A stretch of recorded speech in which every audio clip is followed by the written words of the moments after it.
Olá pessoal, tudo bem com vocês? Tudo tranquilo? Tudo joinha? Pessoal, vamos para nossa aulinha de hoje. Nossa aulinha de hoje vai estar muito legal. Vamos dar continuidade àquele assunto que a gente viu, falando sobre a biodiversidade. Vamos lá? A gente não perder nenhum tópico. Então vamos agora, na hora. Então, biodiversidade. Nossa aulinha do 7º ano. Então vamos lá para o slide. Então, biodiversidade. O que seria essa tal de biodiversidade? Então, biodiversidade é nada mais nada menos que uma palavra utilizada para expressar a variedade de espécies e organismos existentes em nosso planeta. Então, como é que eu chamo isso? Biodiversidade. Muito simples, não é? Simples desta forma. Então, dando prosseguimento aqui, vamos dar continuidade à nossa aula, já que a gente falou sobre biodiversidade. Vamos entender o seguinte: hoje existe uma ameaça à nossa biodiversidade. Certo? Ao certo, o que acontece? Ou seja, são 2 milhões de espécies que foram reconhecidas com seu nome científico. Certo? Lembra lá do nome científico? Foi catalogado, colocado nome científico, classificado na sua categoria, sendo um animal, sendo vegetal, sendo uma bactéria, certo? Sendo um fungo. Certo? Então foi classificado desta forma. Mas os cientistas estimam o quê? Estimam que a média de organismos que não estão catalogadas é de 10 milhões de espécies. Ou seja, essa é uma média de indivíduos que ainda não foram catalogados. É muita coisa, né?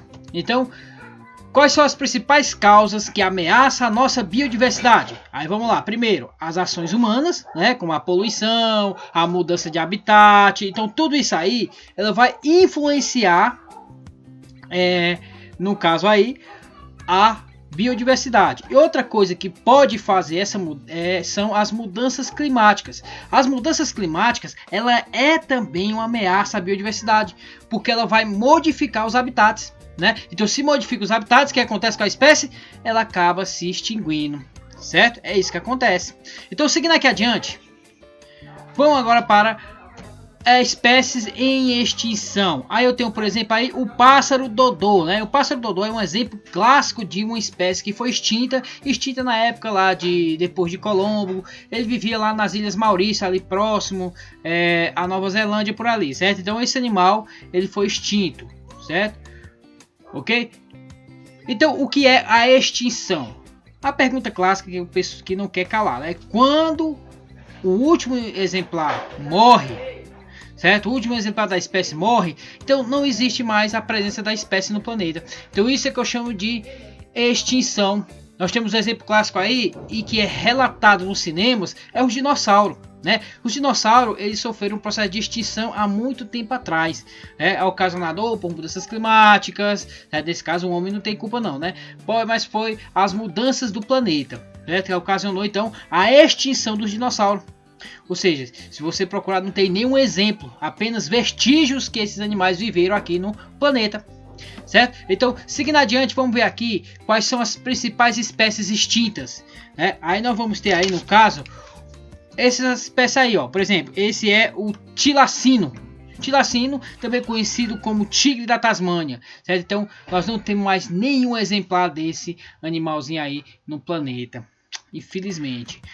Vamos ter também aí, ó, o tigre de Cáspio, certo? Este animal, depois de ter descoberto, então ele serviu muito de caçada, né? Então a caçada fez com que a primeira coisa, mudou o habitat dele e consequentemente ocasionou a morte desse animal, certo? Outro aí, ó, é o tigre de Java, né? O tigre de Java também, nós não temos mais nenhum exemplar dele, certo? Então ele vivia ali nas ilhas de Java, né? Então aí no caso o tigre de Java também nós não temos mais, né? Então quais são as ameaças aí? Primeiro, mudança do habitat e a caça predatória, certo? Para matar por esporte, como dizem os humanos, né? Acabou extinguindo então essas 3 espécies aí, certo? E aí nós temos também o tubarão lagarto. O tubarão lagarto é um outro exemplo, né? O que pode acontecer no caso aí do tubarão lagarto foi a mudança de habitat, certo? A mudança de habitat, o aquecimento, fez com que esse animal viesse a se extinguir no planeta, certo? Seguindo adiante, mudando aqui um pouco de assunto, vamos lá para as células, certo? Nós sabemos que as células são estruturas vivas? É uma pergunta, né? As células são estruturas vivas? E aí, o que vocês acham? Aí, lógico que sim, né? Aham, as células são estruturas vivas, certo? E todos os seres vivos, aqui, assim como nós, aí no caso aí eu coloquei o Doutor Estranho, né? E aí o que nós vamos observar? Que ele vai ter órgãos. Aí nós deu o exemplo aí, ó, do osso e do coração, certo? E esses órgãos, por sua vez, eles são formados por tecidos. Aí eu tenho um exemplo aí, ó, do tecido ósseo, do tecido muscular cardíaco, né? E do tecido da pele. Certo? Esses são exemplos clássicos que nós temos aí de tecidos, certo? E esses tecidos, por suas vezes, eles são feitos por células, certo? É aí que mora a coisa, a beleza da natureza, porque esses tecidos, eles são formados principalmente por células. E aí vamos ver lá como é que é a estrutura da célula, certo? Então, como é que é feita então essa estrutura da célula? Nós temos aí um círculo. Então, vamos lá, a célula. O que é a célula? Aí todo mundo vai repetir aí comigo. Unidade básica da vida. Não escutei. Vamos lá de novo. Unidade básica da vida. Então o que é a célula? Isso mesmo. Unidade básica da vida. Então como é que é formada a célula? Vamos ver aí, ó. Eu tenho aí o exemplo. Uma célula animal. Certo? E aí, no caso, uma célula eucarionte, que já nós vamos ver esses conceitozinhos, certo? Mas primeiro vamos ver aí, ó. Nós temos aí uma célula, e esta célula, ela vai ser formada por organelas. Então vamos ver as partes principais das células. Primeiro nós vamos ter aí, ó, o núcleo. O núcleo aí, numa célula, dessa célula aí, da célula eucarionte, que no caso é uma célula de um animal, o que vai acontecer? Essa célula, esse núcleo vai ter um material genético. Certo? Mas ela também vai ter a membrana plasmática. A membrana plasmática é o que vai separar do mundo exterior. Então, o material vai ser separado por essa vamos dizer que seja esse limite, né? Que é a membrana plasmática. Certo? Ela vai ter também o citoplasma. O citoplasma é o que vai preencher essa célula. Certo? Então, isso nós vamos chamar de citoplasma. Ok? E aí nós vamos ter pequenas organelas. O que são organelas, professor? São pequenos órgãos, certo? É como nós, seres humanos, a célula é como se fosse uma pessoa, certo? Porque vai ter coração, vai ter pulmão, certo? Então nós temos órgãos. Então as células vai ter organelas, escutem bem. Nós temos órgãos e as células têm organelas, que vai fazer mais ou menos a mesma função dos nossos órgãos, certo? Muito parecido. Então vamos lá para a gente entender isso. Como é que funciona? Vamos ter aí, ó. Opa, o que foi que houve? O retículo endoplasmático. Retículo endoplasmático, no caso aí, ele vai ser uma organela, certo? E vai ter a função de desintoxicar a célula. Ok? Vamos ter outra aí, ó. Os ribossomos. E os ribossomos, eles vão produzir proteína. Certo? Bem interessante esses ribossomos, certo? E o ribossomo, só para sua vez, ele vai ser a única organela presente nos seres procariontes. Que aí vamos ver daqui a pouco, nós vamos ver o que é esse ser procarionte. Mas primeiro, o que eu preciso saber? Que ribossomo, ele produz proteína e vai ter tanto em células procarionte quanto eucarionte, certo? Vamos ter outra aí, ó, a mitocôndria. A mitocôndria, ela que vai fazer a respiração celular, é ela que vai produzir energia para o nosso corpo. Então, graças à mitocôndria, você vai ter energia, certo? Graças a ela, ok? Outra que eu vou ter aí, ó, o complexo de Golgi, que também é uma organela. Beleza? O complexo de Golgi ele vai ter diversas funções aí na célula, certo? Quando eu estiver falando sobre organelas de verdade, aí eu explicarei um pouco mais sobre o complexo de Golgi, qual é a função dele, o que ele faz, né? Como é que ele vai ser distribuído na célula, beleza? Vamos ter também aí, ó, os lisossomos. Os lisossomos é aquelas organelas que irá fazer a digestão intracelular.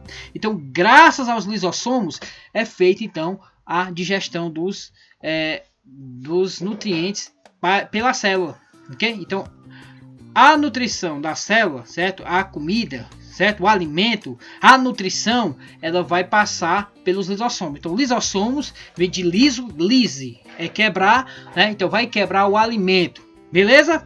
Então, seguindo aqui adiante, vamos para entender que existe a diferença entre seres a partir das células. Vamos ter os seres unicelulares e vamos ter os seres pluricelulares. Os unicelulares, aí eu tenho um exemplo aí, a Giardia lambda. ele é um organismo, um parasita, né? Que ele vai parasitar principalmente, no caso, o intestino humano, certo?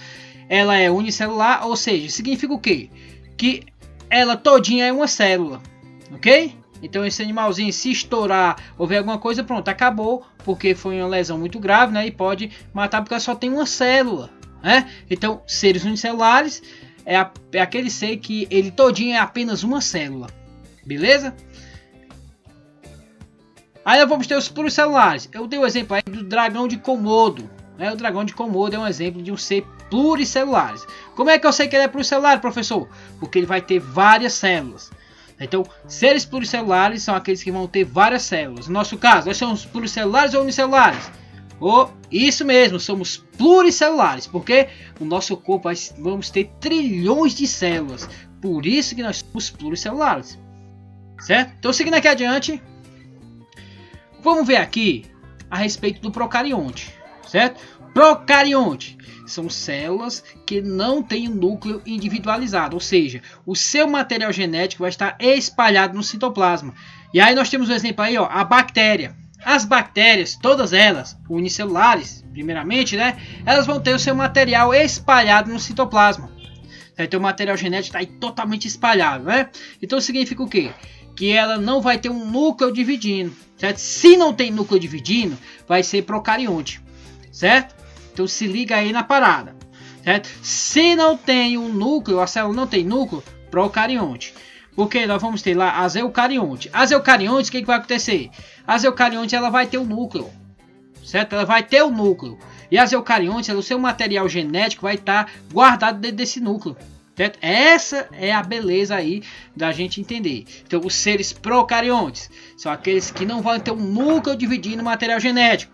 Eucariontes são aquelas que terão o material genético guardado em um cômodo, ou seja, em um núcleo, beleza? Então esse é o conceito básico de seres eucarionte e seres procarionte, certo? E aí, para a gente resumir um pouquinho, eu vou falar aqui, tá aqui, um exemplo de seres eucariontes. Vamos ter a célula animal e a célula vegetal. Célula animal é eucarionte, certo? Eu peguei essa imagem aí do próprio PowerPoint, né? Então eu peguei aí essa imagem, certo? Então, voltando aí, só para a gente resumir um pouco, nós falamos sobre, antes de falar aqui dos domínios, nós falamos sobre seres procariontes e seres eucariontes. Seres procariontes são aqueles que não têm núcleo. O seu material genético vai estar espalhado ali, certo? E outro detalhe, eles não terão organelas membranosas. Seres eucariontes são aqueles que têm um núcleo separando o material genético, o DNA principalmente, né? Então lá no núcleo vai ter o DNA. Na bactéria, o que vai acontecer? Esse DNA vai estar espalhado dentro dela, né? Não vai ter um núcleo separando ela, ok? Então, seguindo adiante, vamos para os domínios. Os seres vivos, eles estão organizados em, escutem bem, em 3 domínios. Quais são eles? Nós vamos ter as árqueas. E o que tem nas árqueas? Temos seres procariontes, são unicelulares e pode ser autótrofo ou heterótrofo, certo? Nós dizemos sempre que árqueas, vem de primitivo, são as bactérias primitivas, certo? São aquelas que conseguem viver em locais onde possivelmente não existiria vida, como por exemplo, locais com muito sal, locais muito quentes, certo? Então isso pode gerar bactérias, essas bactérias primitivas, certo? Por que ele diz que é primitiva? Porque ele vive em uma condição que possivelmente era na Terra primitiva, certo? Por isso que diz que ele é um animal primitivo. Mas nós vamos ter as bactérias, certo? O domínio bactéria, que nós vamos ter os seres procariontes. E um detalhe, o reino que vai se enquadrar aí é o reino Monera. Então o reino Monera, esse reino que vai estar aí principalmente no domínio das bactérias, certo? Aí nós vamos ter, aí no caso das bactérias, nós tanto podemos ter seres autótrofos como heterótrofos. E eles são unicelulares, certo? Então, se falou em seres bactéria, ele é unicelular, certo? E reino Monera, ou seja, não vai ser procarionte. Aliás, não vai ser eucarionte, serão procarionte, certo? E o último domínio nós vamos ter aí, deixa eu ver aqui, deixa eu passar para a gente ver. Vamos ter o reino eucarionte. No reino eucarionte, como vocês estão vendo aí, certo? Nós vamos ter animais pluricelulares ou unicelulares. No caso dos unicelulares, quem vai ser aí? Vamos ter o protista. Então, os protistas, eles serão, no caso aí, unicelulares, ok? Vamos ter outros também como fungi. Fungi temos também seres unicelulares. Porém, nesses outros dois, nós não teremos seres unicelulares. Qual é ele? Animais e plantas. Todos eles serão pluricelulares. Ok? Coloquei aí em autótrofo e heterótrofo, porque os protistas eles poderão ser autótrofo e heterótrofo. Ok? No caso aí dos fungos, eles são heterótrofos, certo? Eu devo ter colocado aí, acabei esquecendo, certo? Então, os fungos são heterótrofos. Animais são heterótrofos, certo? Aqueles precisam comer. Então, fungo e animais, eles precisam comer. Já as plantas, elas produzem seu próprio alimento. Ou seja, as plantas são autótrofas. Beleza? Então, seguindo mesmo, as plantas são autótrofas, ou seja, ela produz seu próprio alimento. É o que a gente já viu, certo? Em aula passada. Beleza? Então, autótrofo, aquele que produz seu próprio alimento. Quem que nós vamos ter aí? Quem é o representante dos pluricelulares? As plantas. Né? Então, as plantas serão seres autótrofos, ou seja, produzem seu próprio alimento. Ok? Então, seguindo aqui adiante. Vamos para a nossa atividadezinha, né? Deixa eu sair aqui do meio, né? Vai ficar melhor de vocês visualizarem a nossa atividade. Eu já saí do meio, deixa eu ver. Pronto, saí do meio e vamos lá fazer a primeira leitura da primeira questãozinha. A primeira questão tem assim: todas as estruturas abaixo são observadas nas células procarionte, exceto é o quê? Aquela estrutura que não tem na célula procarionte. Se ligue bem. Quando eu digo exceto, eu estou dizendo o quê? Que eu quero saber qual dessas estruturas aí não tem na célula procarionte. Beleza? Vamos para a próxima questão. Próxima questão. Nós temos essa aí, ó. A célula é a unidade básica dos seres vivos. Há seres vivos formados por uma única célula e outros constituídos por numerosas células. De acordo com o número de células, como são classificados plantas e animais? Olha que pergunta show! Né? Então você vai marcar aí, você vai escrever no seu caderno, né? E vai marcar aí e colocar a resposta correta, beleza? Seguindo adiante, vamos para a nossa terceira questão. A terceira questão tem assim: atualmente costuma-se agrupar os seres vivos em 3 domínios. De acordo com essa classificação, os organismos procariontes estão agrupados. Olha aí, onde é que os seres procariontes estão organizados? Já vou dar a dica para vocês. Eles estão organizados em 2 domínios, certo? E aí para ficar mais fácil para vocês. Então pesquise aí, eu tenho certeza que vai dar tudo certo.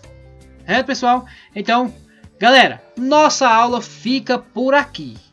Certo? Então, agradeço vocês por assistir minha aula, certo? Qualquer coisa, se inscreva aí no canal, certo? E ativa aí o sininho para ter todas as notificações, certo? E até a próxima.